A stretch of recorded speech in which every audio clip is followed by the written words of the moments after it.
Hey friends, good evening. I'm sitting here with my cup of tea, winding down from the day, and I want to welcome you into this quiet space for a few minutes. This time together is about slowing down at the end of the day and talking about real life, faith, family, and how we live out biblical truths in the moments that test us the most.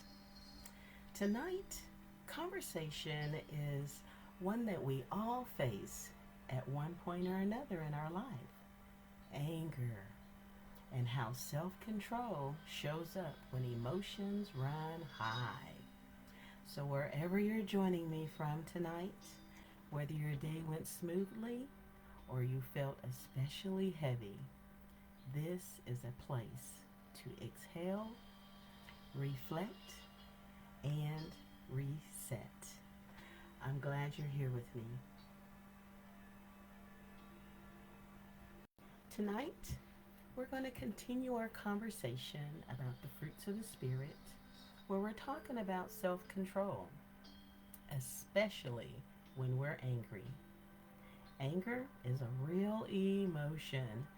It's not something to deny or pretend away.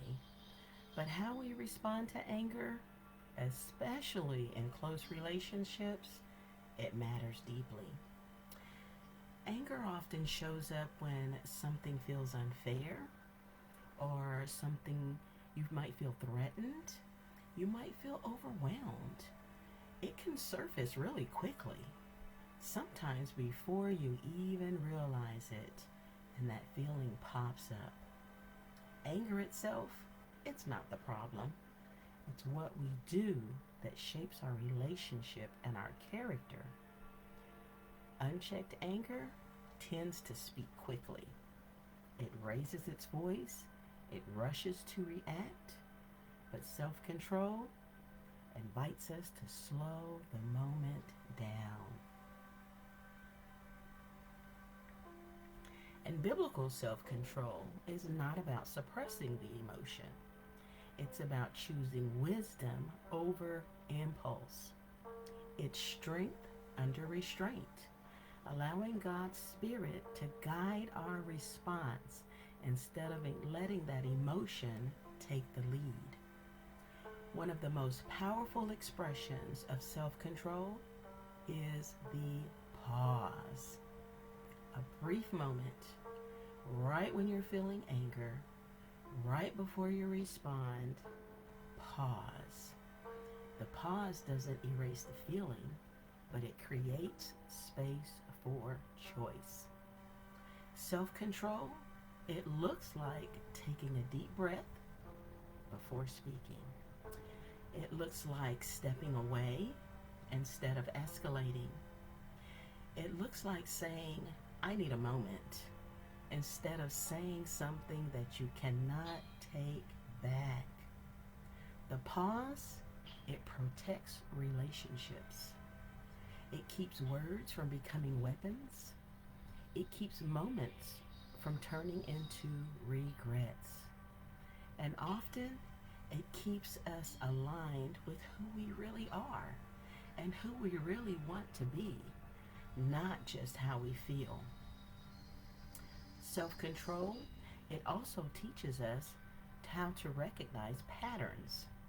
If anger surfaces in certain situations, it's often pointing us towards something deeper: fatigue, unmet needs, unresolved hurt, or stress. Self control doesn't ignore those things, it invites us to notice and to respond with care. And here's something important that I must say tonight: losing your temper, it doesn't disqualify you. What matters is what happens next. Do you reflect? Do we repair? Do you choose to grow? Self control, it isn't proven by never getting angry. It's proven by how we respond after anger shows up. One thing I've learned about self control is that it doesn't start in the moment of anger. It often starts before that moment even arrives. Self control is shaped in how we care for ourselves throughout the day. When we're exhausted, when we're hungry, when we're overstimulated, when our emotions are on overload, anger has an easier time taking the lead. That doesn't make us weak, it makes us human. Sometimes the most spiritual thing we can do is recognize our limits. Rest when you're tired. Step away if it's too noisy. Say no when you are stretched too thin. Those choices, it makes space for self control later. Self control is also strengthened when we give ourselves permission to even name what we're feeling. Instead of saying, I shouldn't feel that way, you can say, I'm feeling angry right now and I need a moment.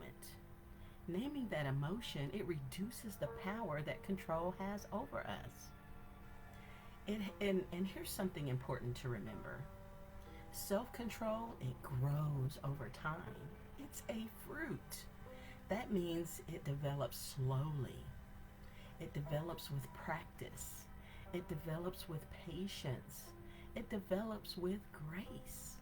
You have to give yourself those things. Every time you pause, every time you reflect, every time you choose a different response, that is your fruit growing. Even if it doesn't feel like it, even if it's not obvious in the moment that you're feeling the feeling, it is growing. Self control, it isn't about staying perfectly calm all the time. It's about being intentional and letting that intentionality guide you. And it's kind of we need to celebrate that, right? We need to celebrate the growth. If anger feels close to the surface lately, you're not alone. Life is demanding. People are carrying a lot of weight. Self control, it grows with practice. Practice slowing down. Practice naming that emotion. And practice choosing a response that reflects grace. Grace for yourself, grace for the other person, even when it's hard. Practice. So here's something simple to carry with you tonight. The next time anger rises, pause and ask yourself one question. What response will I feel good about later? That question creates space for self control to step in. Sometimes the most faithful response is silence. Sometimes it's a calm word. Sometimes it's stepping away and returning later. Every pause is progress. Prior to me actually coming on this evening, I had an unction to share a story with you. And it's a story about myself and my mother. My brother was killed by a drunk driver when he was 19. He was in the military. It was the weekend before he was returning home for the holidays. And I'm here to share with you that, well, I want to share with you that I was a bit of a challenge for my mom when I was growing up. And so in my early years, I gave her a run for her money, made some bad choices, gave her some challenging days. And I remember, and this is not to pour salt on her, on anyone in my family, or anything like that. It's more so to share with you on how when you say something and when words come out, even in the midst of emotion, even in the midst of feelings, and those things that are suppressed that you don't even realize are there, when it comes out, you can't take those words back.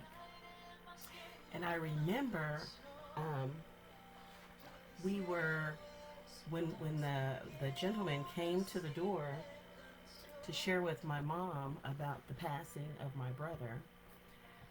People came over and there were people coming to visit and XYZ, all the things that happen when someone is deceased. And I overheard her telling someone, why was it him and not her? She's the bad one. And I was. And that was so hurtful. I carried that with me for about 20 years, a long 20 years. And it wasn't, and I thank God for grace. I thank God for restoration. And I thank God for healing because I was able to have that conversation with my mom and let her know that I overheard that. And before she passed, God gave us an opportunity to restore our relationship. And not everybody gets that. And so when you speak out of anger or you speak out of feelings that are just, have overtaken you, sometimes you don't have a chance to take those words back. I did forgive my mom. She asked me to forgive her, and I did. And I'm so thankful I had that opportunity to speak with her about that situation. But not everybody gets that opportunity. So please be cautious when you're speaking out of anger, when you're speaking out of frustration, when you're speaking out of, just everyday life and the heaviness and things that happen to you. Be cautious because you can't take words back. And you might not have the opportunity to resolve that issue with your loved one or your family member. So, as we get ready to close tonight, I want to thank you for sharing this space with me. My hope is that you leave tonight feeling encouraged, not judged, and reminded that growth is possible even in difficult emotions are present. Wherever you are tonight, may you rest in grace, may you walk in peace, and give yourself permission to slow down before responding. Take a deep breath, hold on to what matters, and we'll talk again soon. Good night, my friends.